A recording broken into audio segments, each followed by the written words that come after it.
یہ جو ہے نا اللہم کل ولیک الحجۃ ابن الحسن، پروردگار تو اپنے ولی کی حفاظت فرما۔ ہم کون ہیں دعا کرنے والے؟ اللہ تعالیٰ نے خود وعدہ کیا ہوا ہے کہ وہ اپنے ولی کی حفاظت کرے گا۔ تو یہ دعا اس لیے ہم پڑھتے ہیں کہ ایک تو ہمارے رابطے کا اظہار ہوتا ہے امام سے، دوسرا یہ کہ جب آپ امام کے لیے دعا کرتے ہیں تو عبد الرحمن نام کا ایک شخص اصفہان کا رہنے والا ہے، وہ پہنچا 10ویں امام کا زمانہ ہے، کچھ مالیات اور ٹیکس کے حوالے سے اس پر متوکل نے اتنا جبر و ظلم کیا تھا کہ وہ گیا تھا متوکل سے بات کرنے کے لیے۔ جب متوکل کے پاس پہنچا تو دیکھتا ہے کہ وہاں پر ایک مجمع ہے اور ایک روحانی نورانی ہستی موجود ہیں جن کو سب کہہ رہے ہیں ابن الرضا، ابن الرضا، یعنی ہمارے 10ویں مولا امام علی نقی علیہ السلام کے لیے یہ کہا جا رہا تھا، ان کا لقب ہے ابن الرضا۔ اللہم صلی علی محمد وعلی محمد۔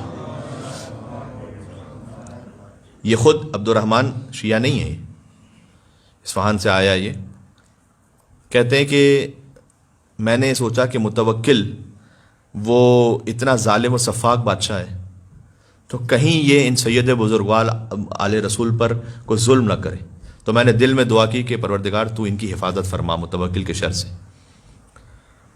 کہتے ہیں جیسے وہ میرے قریب سے گزرے تو انہوں نے مجھے دیکھا اور مجھے میرے نام سے پکارا، عبد الرحمن لقد استجاب اللہ دعاک، اللہ نے تیری دعا مستجاب کر لی، متوکل مجھے کوئی نقصان نہیں پہنچائے گا۔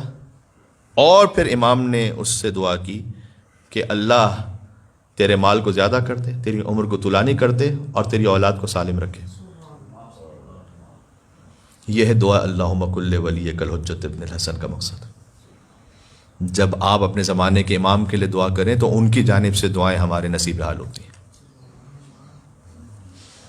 اور یہ خود عبد الرحمن 70 سال بعد اس واقعے کو بیان کرتا ہے تو کہتا ہے کہ 70 سال میں اتنی طولانی عمر اللہ نے عطا کی، مال کثیر، الف و آلاف اس وقت لکھا ہوا ہے، یعنی ہزاروں ہزار دینار اس وقت بھی تھے اس کے پاس، اور اولاد کثیر عطا فرمائی جو سب کے سب صحیح و سالم تھے۔